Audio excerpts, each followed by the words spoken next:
forgot. I didn't want to be erased.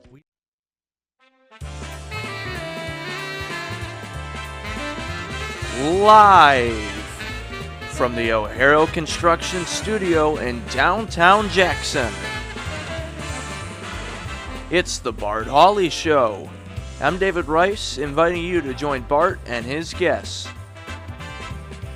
From Richmond Brothers Certified Financial Planner, CEO and co-owner Matt Kerfman.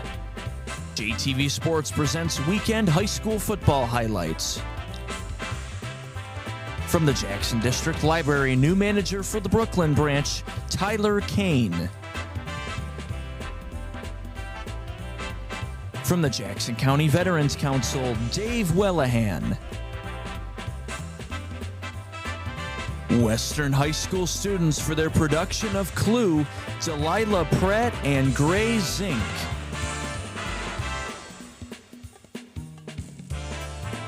And now, here's Bart. Thank you very much, David, and hello, everyone. Good afternoon.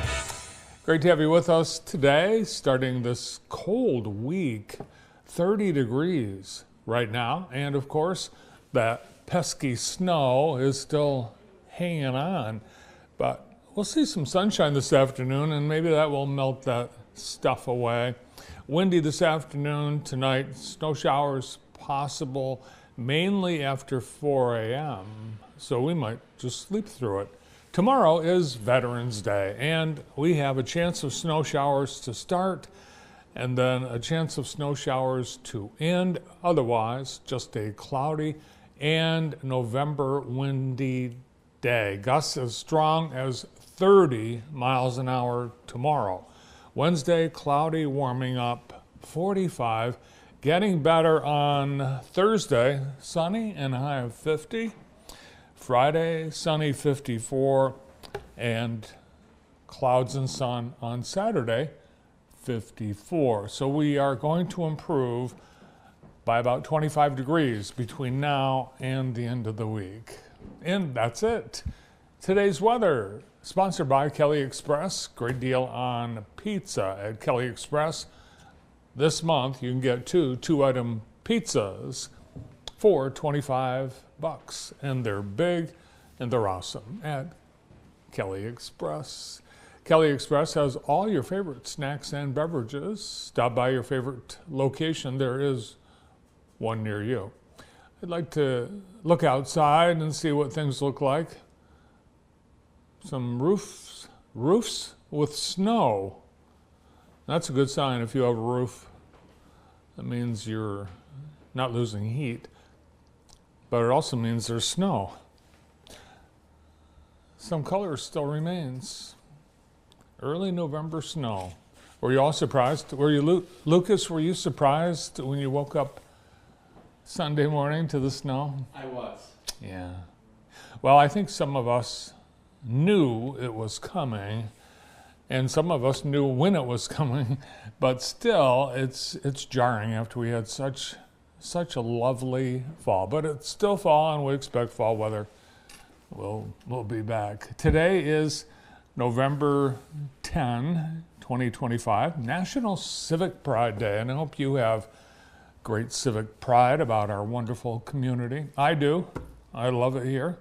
It's National Vanilla Cupcake Day, and it's Sesame Street Day. On this very day, 56 years ago, Sesame Street debuted, and in New York, about 15 years ago, the city renamed a street in Lincoln Square to, you guessed it, Sesame Street.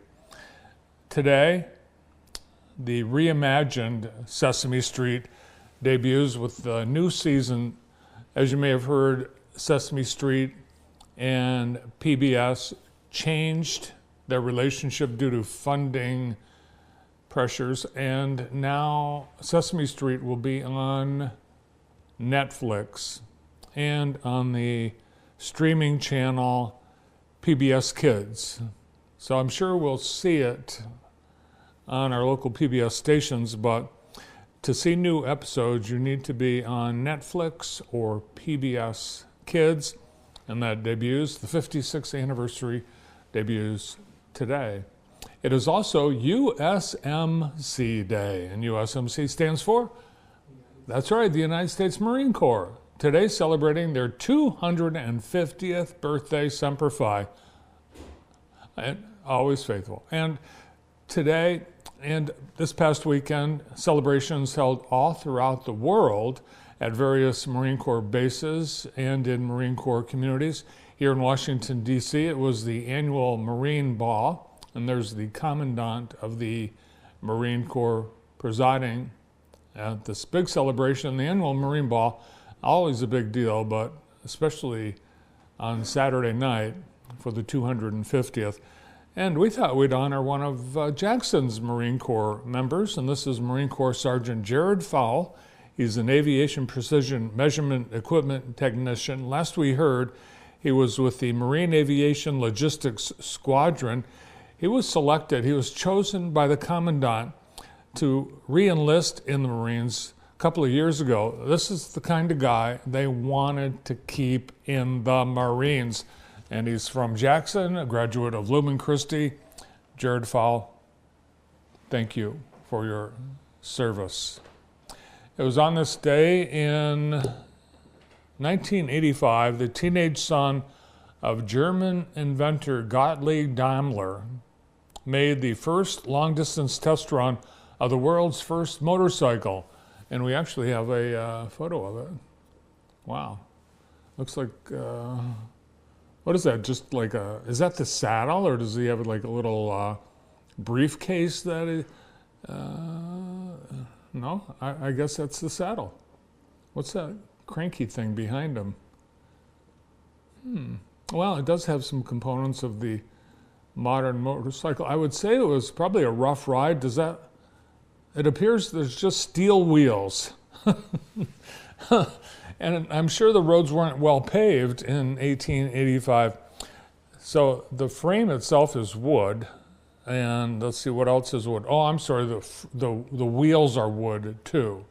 So they would just crack. No suspension system, and the drive belt, which you can see, it's on kind of on the other side of that. That's made out of leather.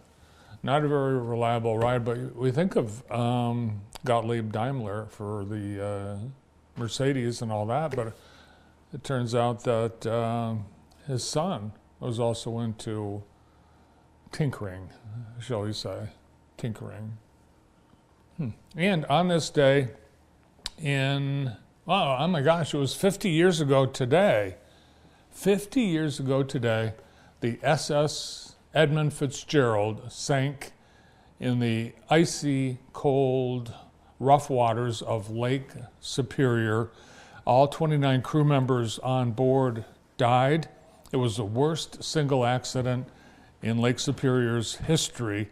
The ship weighed more than 13,000 tons and was 730 feet long. It was the biggest carrier in the Great Lakes all the years that it did its duty. Launching first in 1958, became the first ship to carry more than 1 million tons of iron ore through the Sioux Locks. 50 years ago today, and this morning in Washington, D.C., Senator Gary Peters introduced a bipartisan resolution recognizing the 50th anniversary of the wreck of the Edmund Fitzgerald. The resolution honors the 29 crew members who died during the shipwreck. It was just an unbelievable storm. It was, who knows, but a lot of people say it was the worst storm ever recorded on the Great Lakes. Now Today in the J, brought to you by Experience Jackson. And today it is the beginning of Jackson County Restaurant Week, Comfort Food Edition. Visit Jackson County restaurants. There are many participating. Here they are. And you can enjoy a wide selection from their special $15 menus featuring a variety of comfort food options.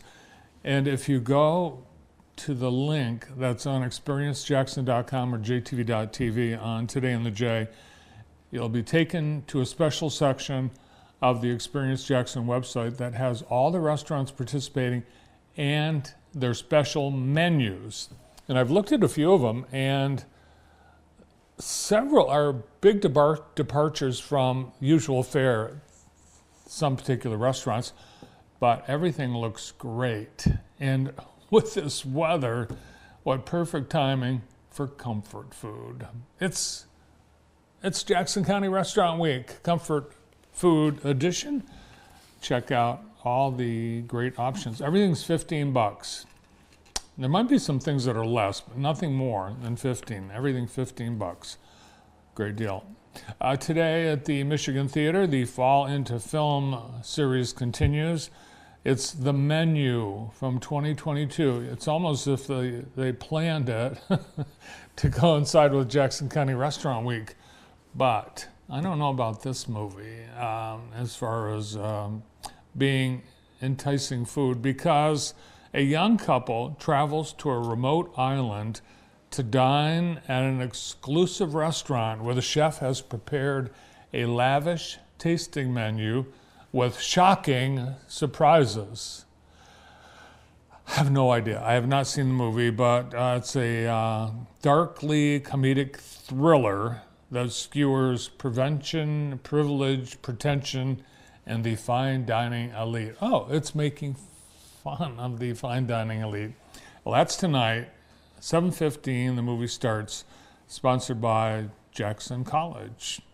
Coming up later this week at the Michigan Theater, Friday, Romeo and Juliet, Inside the Music.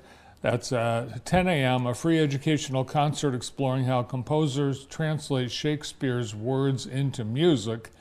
And then on Saturday night, the Jackson Symphony Orchestra brings Tchaikovsky's timeless love story, Romeo and Juliet, the classical concert on stage, brought to life on the Michigan Theater stage by the Jackson Symphony Orchestra. So a departure from their usual concert hall at JC. This Michigan Theater concert should be a great night. All are welcome. Speaking of the Michigan Theater, Saturday night it was the Party for a Cause, the Jackson YMCA annual fundraiser. This is a combination dinner party, live and silent auction, and award ceremony. And we had 200 people gather plus at the Michigan Theater. There's some of our JTV team for a wonderful night. Food by Big Guy Catering. It was awesome. And awards were presented. The Godfather Award to Gary Schultz for his many years of lording over the Y. Tammy Davis, the Fairy Godmother Award.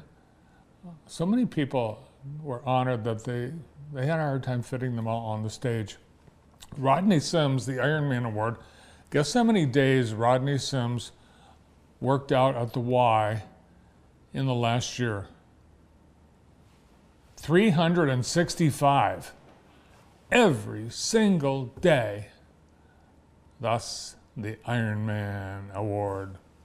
The Partner of the Year Award, the Jackson Law Enforcement Community, and there we see folks from the Jackson County Office of the Sheriff accepting the awards. They participate in a lot of Y activities. Volunteer of the Year, Scott McIntosh, and board member one, folks who has, I think, should get the most credit for all the work on the Capitol campaign and making the new Y happen. Scott, executive at Consumers Energy. And the Hercules Award, Nick Powell, the community strongman. And Nick, a volunteer with the Y, but also he works out. And while he's working out, if somebody needed a light bulb changed, Nick was there, Mr. Hercules. And then these are members of the community who participated in the Capitol campaign, helping to fundraise so the Y could build that beautiful new facility in downtown Jackson. I want to congratulate Greg Zeller today. The Golf Association of Michigan named Greg Zeller the Men's Player of the Year. Wow, congratulations to Greg Zeller. Greg didn't win a tournament this year, but he had 3 top 5 finishes in 5 GAM tournaments. He earned medalist honors in stroke play portion of the GAM Senior Match Play Championship, finished second in the Super Senior Division of the Michigan Senior Open. He amassed enough points to be named the GAM Men's Player of the Year. It was announced this morning. Greg Zeller, 67-year-old super golfer, retired phys ed teacher and coach at East Jackson. He has played 51 different courses and 181 rounds this year. So he's out there all the time. I saw him at, Greg was at the Live tournament in Plymouth earlier this year, so he lives golf. Mike Raymond, another Jackson golfer, came in second. He was the Super Senior Division winner at the GAM Senior Championship this summer. And he is, if you want a ringer on your golf team, ask Greg Zeller. And I bet he'd say yes. Today's show being brought to you by Accelerate Jackson County. Accelerate Jackson County is working on making Jackson County better through investment, support of retention and recruitment, job building, housing, so much more. You can be part of the effort. Visit Accelerate Jackson County online and help support the great efforts of that community, of that organization. Lucas, my desk, where'd Lucas go? Did you notice this? The desk it's off. It's off. You know, we had a movie company here this weekend. They borrowed our studio to film some scenes of a movie, and I don't think they put everything back together right. Doesn't seem like it. Definitely not this desk. Well, I don't know if we can continue. I think we'll fix it. Well, I'm sure there's a fix. Well, we have should we get to our show? All right. I've sloshed coffee all over the place. Our guest today, we have a great lineup. Lead-off hitter today from Richmond Brothers, CEO, co-owner, Matt Kerfman, back with us. And he's got a lot of information. We are going to look back at an incredible weekend of sports highlights. JTV Sports, the world leader in local high school sports television, was everywhere on Friday night and Saturday, and we have some highlights for you today. Tyler Kane is the new branch manager of the Jackson District Library Brooklyn branch. Tomorrow, Veterans Day, and Dave Wellahan from the Jackson County Veterans Council will be here to preview the day's activities. And Western High School is putting on the production Clue High School edition. And Delilah Pratt and Gray Zink will be here. They're part of the cast and crew of Clue. All this and more here today on JTV. And we get started with Matt Kerfman right after this.